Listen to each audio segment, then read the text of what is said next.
അയോധ്യയിൽ 12 വയസ്സുകാരിയെ കൂട്ടബലാത്സംഗം ചെയ്ത സംഭവം യു.പിയിൽ ഒരു രാഷ്ട്രീയ വിഷയമായി കത്തിപ്പടരുകയാണ്. ബി.ജെ.പിയും ബി.എസ്.പിയും എസ്.പിക്കെതിരായ രാഷ്ട്രീയ ആയുധമായി ഈ പ്രശ്നം ഉയർത്തിക്കഴിഞ്ഞു. ബലാത്സംഗ കേസിലെ പ്രതികളായ മൊയ്തീൻ ഖാനും സഹായി രാജീവ് ഖാനും സമാജ്വാദി പാർട്ടിയുടെ പ്രവർത്തകരും എസ്.പി നേതാവും ഫൈസാബാദ് എം.പിയുമായ അവധേഷ് പ്രസാദിൻ്റെ ടീം അംഗവുമാണെന്ന് യു.പി മുഖ്യമന്ത്രി യോഗി ആദിത്യനാഥ് തന്നെ ആരോപണം ഉന്നയിച്ചു കഴിഞ്ഞു.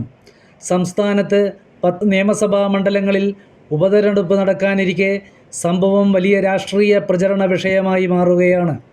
അയോധ്യ ജില്ലയിലെ ബാദർസയിൽ ഒരു ബേക്കറി നടത്തുന്ന സമാജ്വാദി പാർട്ടിയുടെ പ്രാദേശിക നേതാവ് മൊയ്തീൻ ഖാനും അയാളുടെ സഹായി രാജീവ് ഖാനും ചേർന്ന് തുടർച്ചയായി 2.5 മാസം 12 വയസ്സുകാരിയായ തൻ്റെ മകളെ ബലാത്സംഗം ചെയ്യുകയും മകൾ ഗർഭിണിയാവുകയും ചെയ്തതായി അമ്മ നൽകിയ പരാതിയിൽ പറയുന്നു.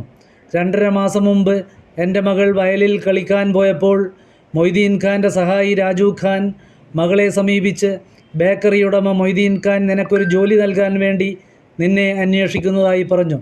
തുടർന്ന് എൻ്റെ മകളുമായി മൊയ്തീൻ ഖാൻ്റെ ബേക്കറിയിലെത്തിയപ്പോൾ അവളെ അയാൾ ബലാത്സംഗം ചെയ്യുകയായിരുന്നു. മൊയ്തീൻ ഖാൻ മൊബൈൽ ഫോണിൽ ചിത്രീകരിക്കുകയും ചെയ്തു. ഇത് മകളെ കാണിച്ച് ഭീഷണിപ്പെടുത്തി രാജീവ് ഖാനും മകളെ ബലാത്സംഗത്തിനിരയാക്കി. ഇക്കാര്യം ആരോടെങ്കിലും പറഞ്ഞാൽ കൊല്ലുമെന്നും ഭീഷണിപ്പെടുത്തി. പെൺകുട്ടിയെ ബ്ലാക്ക്മെയിൽ ചെയ്ത് തുടർച്ചയായി ഇരുവരും ബലാത്സംഗം ചെയ്യുന്നത് തുടർന്നു. ഒരു ദിവസം അസുഖം ബാധിച്ച് മകളെ ഡോക്ടറെ കാണിച്ചപ്പോഴാണ് മകൾ 2 മാസം ഗർഭിണിയാണെന്ന് മനസ്സിലായത്, അമ്മ പറയുന്നു. തുടർന്ന് ജൂലൈ 29-ന് അമ്മ പോലീസിൽ പരാതി നൽകി. പോലീസ് ജൂലൈ 30-ന് മൊയ്തീൻ ഖാനെയും സഹായി രാജീവ് ഖാനെയും അറസ്റ്റ് ചെയ്തു. അനധികൃതമായി നിർമ്മിച്ചതാണെന്നാരോപിച്ച് 3000 ചതുരശ്ര അടി വിസ്തീർണമുള്ള മൊയ്തീൻ ഖാൻ്റെ ബേക്കറി അടങ്ങുന്ന കെട്ടിടം ആഗസ്റ്റ് 3-ന് ബുൾഡോസർ ഉപയോഗിച്ച് അയോധ്യ ജില്ലാ ഭരണകൂടം തകർത്തു. PNB ബാങ്ക് ശാഖയുള്ള മറ്റൊരു കെട്ടിടം ഒഴിയാൻ നോട്ടീസ് നൽകി. മൊയ്തീൻ ഖാൻ്റെ വീട് ഉൾപ്പെടെയുള്ള 4 കെട്ടിടങ്ങൾ കൂടി ഉടൻ പൊളിച്ചു നീക്കാനാണ് ജില്ലാ ഭരണകൂടത്തിൻ്റെ തീരുമാനം. ഇയാളുടെ 1 കോടി രൂപ വിലമതിക്കുന്ന ഭൂമിയും കണ്ടുകെട്ടി. മുഖ്യമന്ത്രി ഇരയുടെ കുടുംബാംഗങ്ങളെ കാണുകയും പെൺകുട്ടിക്ക് യോഗി ആദിത്യനാഥ് 5 ലക്ഷം രൂപ ധനസഹായം നൽകുകയും ചെയ്തു.